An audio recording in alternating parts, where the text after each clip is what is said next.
un sujet très important. L'intitulé que j'ai choisi pour ma communication est bel et bien la didactique de la littérature comme vecteur de l'apprentissage à vie. Donc il s'agit petitement d'un travail théorique, mais une bonne partie est pratique, parce que là on est en train de parler de la pratique enseignante et ça va de soi. Bien. Alors je vous donne le plan, sans plus tarder. Alors, introduction, premier point, utilité de la littérature à notre ère. La didactique comme vecteur de l'apprentissage à vie, la littérature et l'apprentissage à vie, résultat de l'enquête, analyse et conclusion. Conclusion ici dans le sens de résultat et conclusion bien sûr à la fin. Alors pour commencer, il est clair que la littérature est un discours particulier qui s'éloigne du langage quotidien, qui est plutôt utilitaire, voire pragmatique. Donc elle dépasse l'utilité instantanée pour avoir une valeur éternelle. Là, je donne une citation de quelqu'un qui a travaillé sur l'enseignement de la littérature, qui est Antoine Compagnon. Il dit: la tradition théorique considère la littérature comme une et même présence immédiate, valeur éternelle et universelle. Ajoutez à cela le fait que la littérature peut ouvrir plusieurs portes. Je cite l'idée, c'est une citation qu'on retrouve dans Le pouvoir de la littérature, bien sûr. Je vous lis la citation: devenir un lecteur, c'est toujours faire l'expérience du changement, franchir le seuil entre la petite enfance et l'âge de raison, explorer d'autres mondes, changer d'époque, investir d'autres vies que la sienne, incorporer d'autres visions du monde. Cette occupation, je quitte le territoire du texte, autant qu'il occupe mon esprit, peut avoir des répercussions durables. Alors, ceci ne pousse à dire qu'il y a des possibilités qu'offre l'objet littéraire. Ces possibilités peuvent nous pousser à y avoir un véhicule de l'apprentissage à vie, car tout clairement, la littérature a un rapport étroit avec les choses de la vie. Nous le ferons par le biais de cette problématique. Ça, c'est la problématique de mon travail. En quoi la littérature peut servir l'apprentissage à vie, aussi bien secondaire qualifié. Vous l'avez donc bien compris, je travaille sur un cycle bien précis, c'est le lycée au Maroc. On l'appelle au Maroc le cycle secondaire qualifié. Alors je donne trois questions de recherche qui sont: la littérature peut être un espace ouvert au changement des modes de vie et de la vision du monde. La littérature peut-elle être utile? Une didactique de la littérature peut-elle préparer à une sorte d'apprentissage à vie? Donc le premier point, c'est l'utilité de la littérature.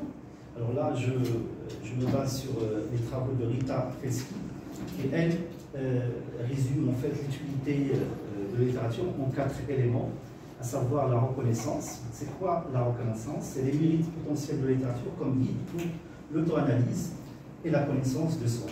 C'est clair là qu'il c'est un travail rétrospectif que peut aider à faire cette littérature. Le deuxième point, c'est la connaissance.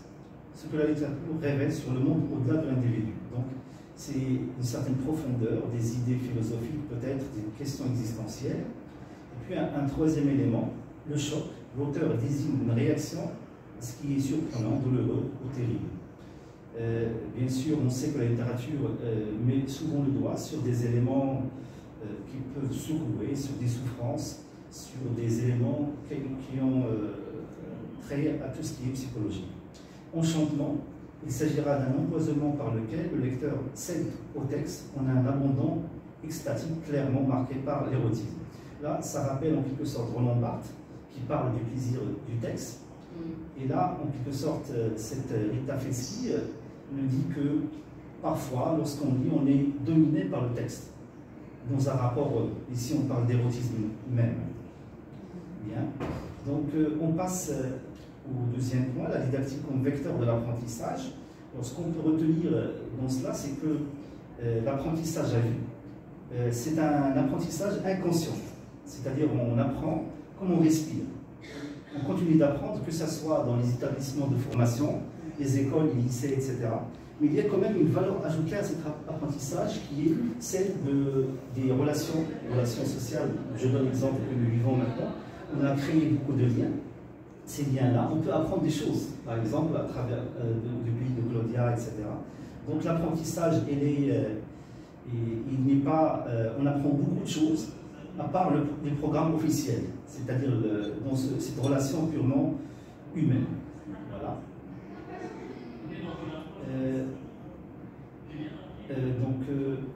Ce qu'on peut conclure, la littérature, par les multiples possibilités qu'elle offre, peut être un véhicule d'apprentissage à vie, entre autres des possibilités comme un guide d'auto-analyse et de connaissance de soi, de la connaissance du monde au-delà de l'individu.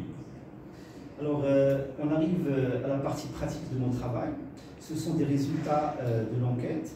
Donc, l'enquête a eu lieu au lycée relevant de la direction provinciale d'Agadir, le lycée Mohamed Defoufi, relevant bien sûr de la direction provinciale d'Agadir Idautanel.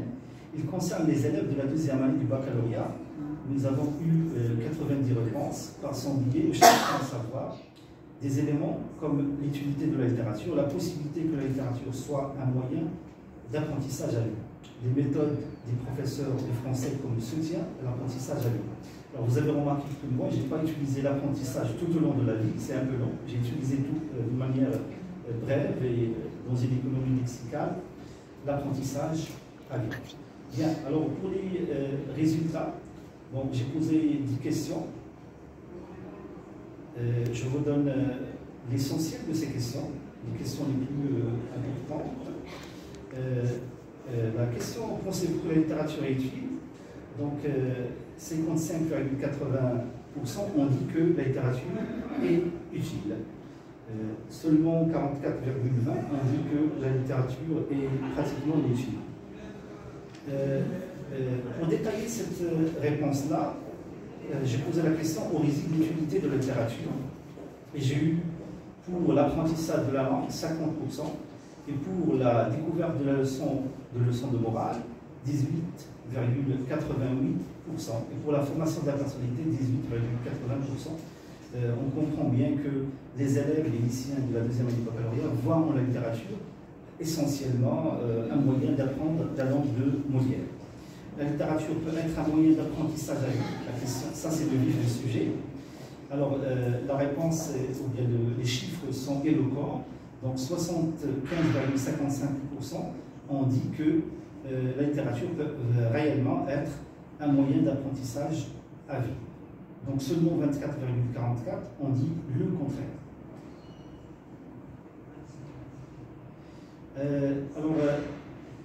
Pour détailler cette question, j'ai proposé des éléments comme l'acquisition de la langue, l'apprentissage de l'expérience dans la vie, l'apprentissage de méthodes d'analyse.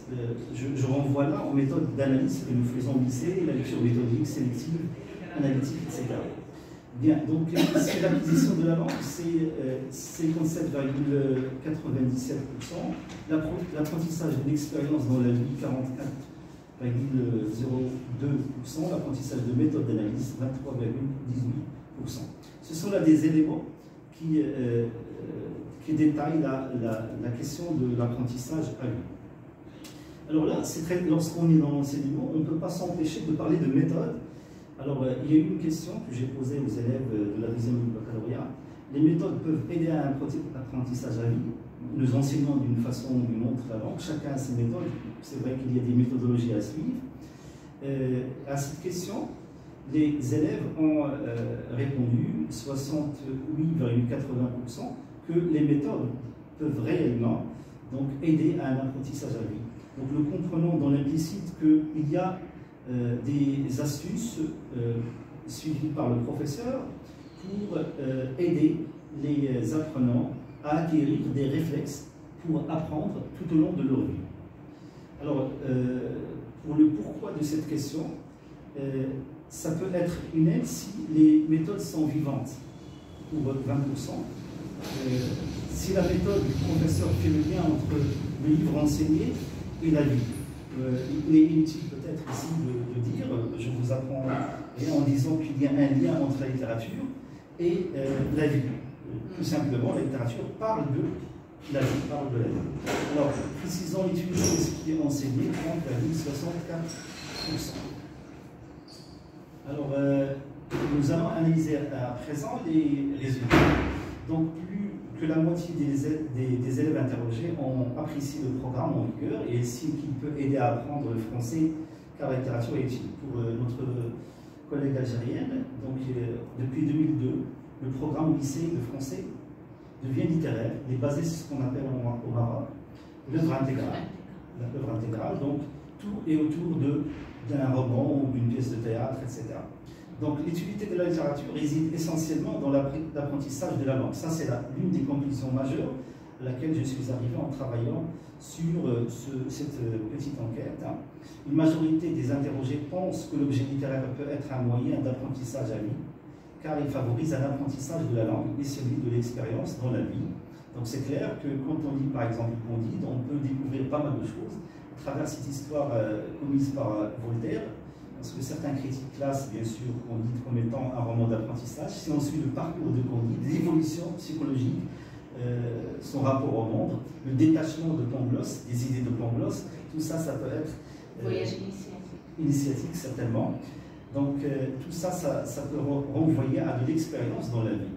Alors les méthodes des professeurs favorisent un apprentissage à vie, car ils font le lien entre celle-ci et le livre et ils précisent l'utilité de ce qui est enseigné.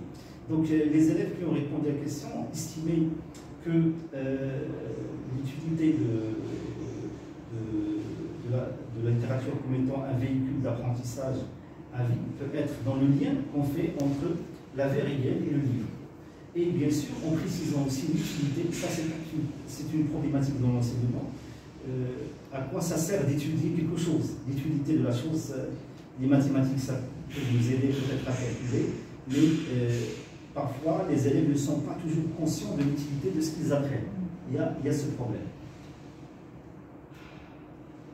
Voilà, donc les résultats de l'enquête révèlent clairement que la littérature a toujours sa place et qu'elle est bel et bien un véhicule d'apprentissage à vie, et ce, entre autres, parce qu'il constitue un support de tournure linguistique et un espace d'expérience dans la vie.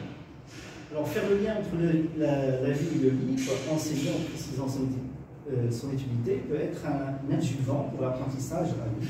Toutefois, des mesures doivent être prises pour développer l'apprentissage à vie, comme le bon choix des livres. Ils doivent être proches de l'élève, c'est-à-dire de la conscience, de l'imaginaire de l'élève, bien sûr.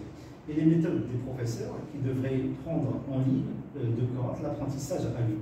C'est-à-dire, ça c'est une conclusion majeure de mon travail. Il est donc nécessaire que les méthodes utilisées par les professeurs prennent en considération l'apprentissage à vie, c'est-à-dire des réflexes, apprendre à des élèves comment apprendre quelque chose tout au long de leur vie. Apprendre à apprendre. Oui, apprendre à apprendre. Parce que c'est vrai, lorsqu'ils sont à l'école, ils apprennent quelque chose, mais ils vont se détacher de l'établissement. Ils seront adultes, etc. Et peut-être qu'ils doivent acquérir des habiletés pour pouvoir apprendre d'une manière autonome et apprendre tout au long de leur vie. Voilà, donc c'est la conclusion de mon travail. Je vous donne quand même une bibliographie sélective. Antoine Compagnon, dans sa leçon, donc la leçon inaugurale prononcée le jeudi 30 novembre 2006. Et puis Rita Feschi, Uses of Literature en 2008. Et puis un document, Le pouvoir de la littérature, bien sûr, écrit par l'Irrité, et bien sûr sur la page de ce document. Alors, je vous remercie pour votre attention. Merci. Très bien. Merci.